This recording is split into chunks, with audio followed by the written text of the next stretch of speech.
We are in the school hall of the world's most famous school, Eton College.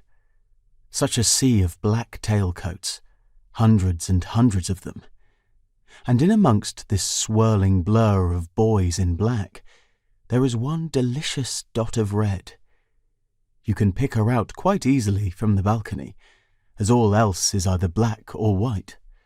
But Lily, sitting right in the middle of the hall, has decided to wear red today, because she can. Because she's the only girl in the school, and because she's fed up with wearing muted blues and blacks and greys in the vain hope that it'll help her blend in with her schoolmates. Over half-term, she had an epiphany. She's never going to blend in. And that's because she's a girl. The only girl amongst 1,300 boys. Her father had hoped that bringing Lily to Eton would be no more cause for comment than, say, a beak taking his dog to class. Unusual, yes, but the boys would get used to it soon enough. But the boys can't get used to it, and the boys will never get used to it. And though Lily's father might have fondly imagined these Eton boys would eventually get used to it, they haven't. She becomes ever more alluring. And now that, for the first time, she has decided to wear a red dress, the boys can't help but sit up and nudge and stare and whisper and dream. Aside from Lily, there is not a single girl within 2 miles of Eton, so there's a lot of weight bearing down on this doughty girl's shoulders.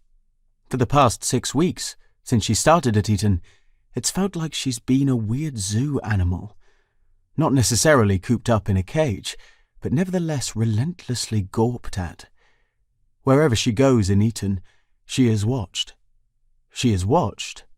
She is admired. She is commented upon. Initially, for a while, she scuttled along Eton's streets with her head down, not making eye contact, new leather briefcase braced like a shield. Nothing to look at here. But that, of course, is a complete impossibility. She's the only girl in the school, not an Etonian, but an Etonienne. And whatever she does, whatever she says, and certainly whatever she wears, will be analysed and dissected in the most minute detail. A few days ago, Lily had a conversation with Miranda, the dame at Farrar House, and this conversation had fluttered and sputtered in her mind, and today has finally taken wing. "You're the only girl in the school," Miranda said. "You should own that. If you're comfortable in blues and blacks, that's fine. But if you want to wear something a little more edgy, then go for it." That same afternoon, they'd gone shopping in Windsor. The result? The red dress. And now, well, here she was, head high, golden hair for once loose about her shoulders, and those damn boys could slobber and nudge all they liked. She didn't give a damn. She looked down, not out of shyness, but to admire her shoes.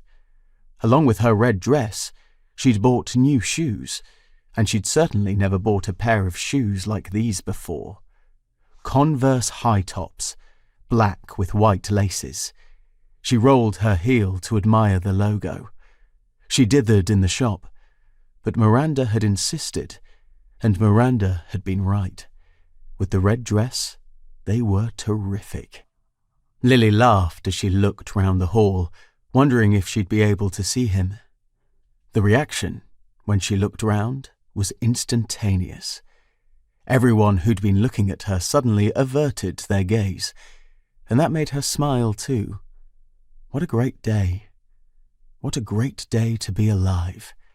She was wearing her new dress, her new shoes, and that afternoon, after a full week apart, she would be seeing him. Then to do that which had to be done.